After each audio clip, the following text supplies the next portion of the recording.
Welcome to the Tech Egg. Don't get scrambled. Enjoy the video.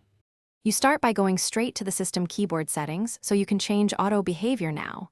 Open Settings and search Keyboard or Language and Input, then tap the keyboard app you use. Once there, grant any permissions the keyboard needs. Without them, some options are hidden. Make sure you're editing the active keyboard, not a secondary one, because changes apply only to the selected app. This setup gets you to the controls that modify autocorrect, suggestions, and key press behavior.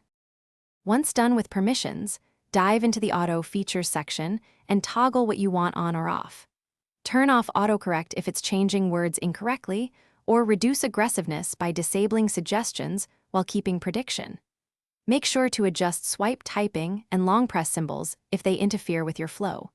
You can also add or remove language packs and personal dictionaries so suggestions match your vocabulary. These detailed changes let you balance speed with. Finish by testing the keyboard in a notes or messaging app and watch how autocorrect and suggestions behave.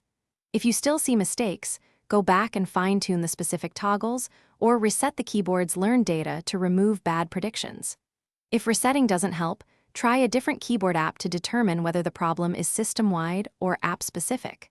One key troubleshooting tip: clear the keyboard app's cache and data. That often resolves erratic predictions and stuck settings quickly. Thanks for watching. Consider subscribing if I helped unscramble your problems.